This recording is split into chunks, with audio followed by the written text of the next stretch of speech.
Hello dear students, welcome back to organised knowledge channel. और आज की जो वीडियो है उसमें डिस्कस करेंगे worksheet number 16 for class 7th, विषय हिंदी है। और ये वर्कशीट आपके लिए 14 सितंबर 2021 के लिए शेड्यूल की गई है। आज की जो वर्कशीट है स्टूडेंट्स, उसमें हम चैप्टर पापा खो गए नया चैप्टर जो है स्टार्ट करेंगे। वर्कशीट शुरू करने से पहले बेटा प्लीज़ चैनल को सब्सक्राइब कर दीजिए, बेल आइकन को प्रेस कर लो ताकि आपको आने वाली वीडियोस की नोटिफिकेशन वो समय से मिल जाए। Now let's start. हमारी कल्पनाओं का संसार बहुत ही विचित्र है। तो बेटा हम सब जो है किसी ना किसी बारे में कल्पना करते हैं और ये कल्पनाओं का संसार जो है वो बहुत ही विचित्र है। यानी सोचने को हम कुछ भी सोच सकते हैं। जब हम कल्पनाओं में खो जाते हैं उस समय हमारे चारों ओर जो भी निर्जीव चीजें होती हैं कल्पना के संसार में वह बोलती हैं, चलती हैं और नाचती हैं। यानी कल्पनाओं के द्वारा हम ये महसूस कर सकते हैं कि जो निर्जीव चीजें हैं वो भी बोल सकती हैं, वो भी चल सकती हैं। कल्पना के बादलों में उड़ते उड़ते आपने भी ऐसे अनुभव किए होंगे। प्रस्तुत पाठ जो है ये पापा खो गए, ये भी एक क्या है बच्चों, ये नाटक है जो विजय तेंदुलकर द्वारा लिखा गया है।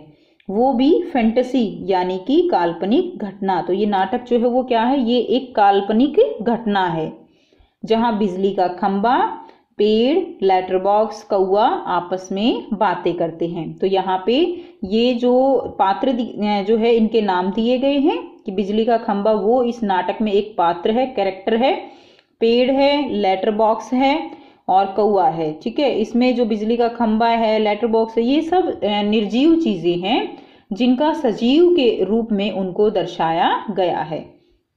पाठ में एक लड़की भी है जिसे अपने घर का रास्ता नहीं पता है। उस लड़की की समस्या का समाधान भी ये निर्जीव वस्तुएं ढूंढ निकालती हैं। ठीक है, तो ये निर्जीव वस्तुएं जो हैं जिस लड़की को घर का पता नहीं है, घर का रास्ता नहीं पता, उसका जो समाधान है उसकी समस्या का, वो भी ये निर्जीव वस्तुएं ही ढूंढती हैं। तो आइए बेटा स्टार्ट करते हैं। पेड़ और खंबे के बीच के संवाद पढ़कर जो है पूछे गए प्रश्नों के उत्तर दें। तो अब यहाँ पर संवाद किस किस के बीच में हो रहा है? सबसे पहले संवाद जो है वो पेड़ और खंबे के बीच में हो रहा है। यानी पेड़ और खंबा यहाँ पर आपस में बातचीत करेंगे। पेड़ क्या कहता है, मुझ पर भी एक रात आसमान से गड़गड़ाती बिजली आकर पड़ी थी। तो यहाँ पर पेड़ क्या कह रहा है कि मेरे ऊपर एक रात आसमान से जो है वो गड़गड़ाती बिजली आकर पड़ी थी। वो बिजली थी या आफत? तो यहाँ पर पेड़ जो कह रहा है वो कह रहा है कि वो पता नहीं बिजली थी या कोई आफत थी। तो बच्चों यहाँ पर क्या दिखाया गया है, इस जो नाटक है इसमें ये सब रात को बातें कर रहे हैं। ठीक है, यानी जो यहाँ पर तेंदुलकर जी जो कल्पना करते हैं उनकी कल्पना से कि ये चीजें दिन में तो निर्जीव रहती हैं लेकिन रात को ये चीजें क्या हो जाती हैं, सजीव हो जाती हैं और ये सब जो है वो आपस में बातें करते हैं। तो इसी तरह उनको आपस में बातें करता हुआ जो है यहाँ पर दिखाया गया है कि ये सभी पात्र जो निर्जीव हैं वो सभी आपस में बातें करते हैं और एक दूसरे से अपनी बातें वो साझा करते हैं। याद आते ही अब भी दिल धक धक करने लगता है। यानी पेड़ उस रात के बारे में जिसमें गड़गड़ाती बिजली आकर पड़ी थी उसको याद करके आज भी उसका दिल धक धक करता है, यानी वो डर जाता है। और बिजली जहां गिरी थी वहां खड्डा कितना गहरा पड़ गया था। जहां पर बिजली गिरी थी वहां बहुत गहरा गड्ढा हो गया। अब जब कभी बारिश होती है तो मुझे उस रात की याद हो आती है, अंग थर थर कांपने लगता है। यानी उस रात को याद करके पेड़ आज भी थर थर कांपता है। नेक्स्ट देखिए, अब खंबा जो है वो यहाँ पर जो है पेड़ से बात करता हुआ कहता है मेरी तबीयत ही लोहे की है।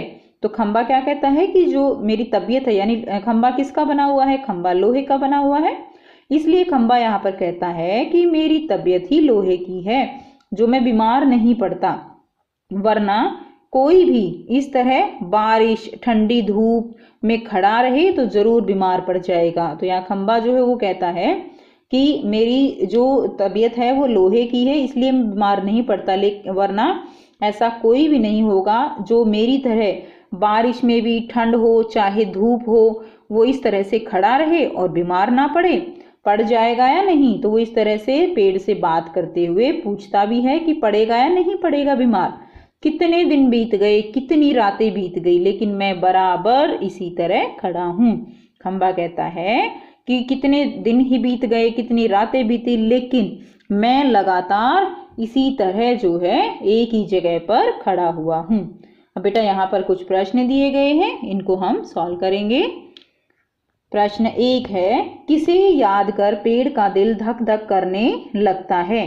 तो किसे याद कर, उस रात की जो है गड़गड़ाती बिजली। मेन क्या है, देखिए यहाँ पे हमने अभी पढ़ा ना, हमने अभी पढ़ा कि आसमान से गड़गड़ाती बिजली आकर जो एक बार पड़ी थी, उसको याद करके जो पेड़ है वो उसका दिल धक धक करने लगता है। तो देखिए, गड़गड़ाती बिजली को याद कर पेड़ का दिल धक धक करने लगता है। प्रश्न 2, जहां बिजली गिरी वहां क्या हो गया था। तो जहां बिजली गिरी वहां गहरा गड्ढा हो गया। प्रश्न 3, खंबा बीमार क्यों नहीं पड़ता। खंबा लोहे का बना होने के कारण बीमार नहीं पड़ता। प्रश्न 4, कौन कई दिन और रात बीतने पर भी ऐसे ही खड़ा है। तो खंबा जो है वो कई दिन और कई रात बीतने पर भी ऐसे ही खड़ा है। प्रश्न 5 है बेटा, गतिविधि है, आप भी किन्हीं दो निर्जीव वस्तुओं के बीच संवाद अपनी कल्पना से लिखिए।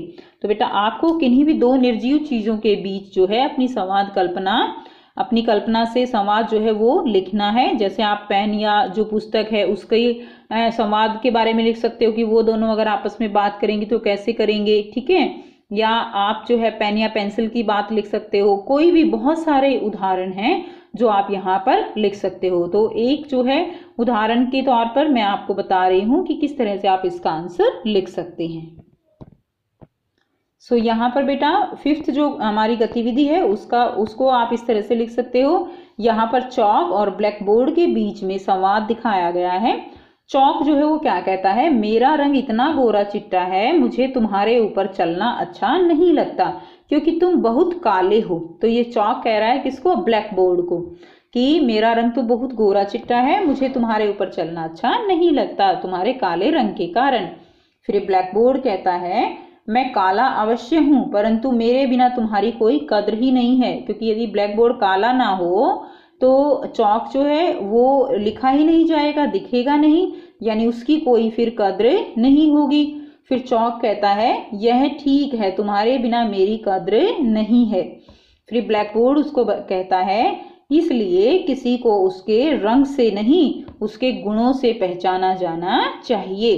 तो ये बेटा संवाद है चौक और ब्लैक बोर्ड के बीच में। तो आप अपनी इच्छा से किन्हीं भी दो निर्जीव वस्तुओं के बीच में संवाद अपनी कॉपी में लिखेंगे। तो ये थी बच्चों आपकी आज की हिंदी की वर्कशीट बेटा, और काफ़ी इंटरेस्टिंग ये जो है चैप्टर होने वाला है आपके लिए।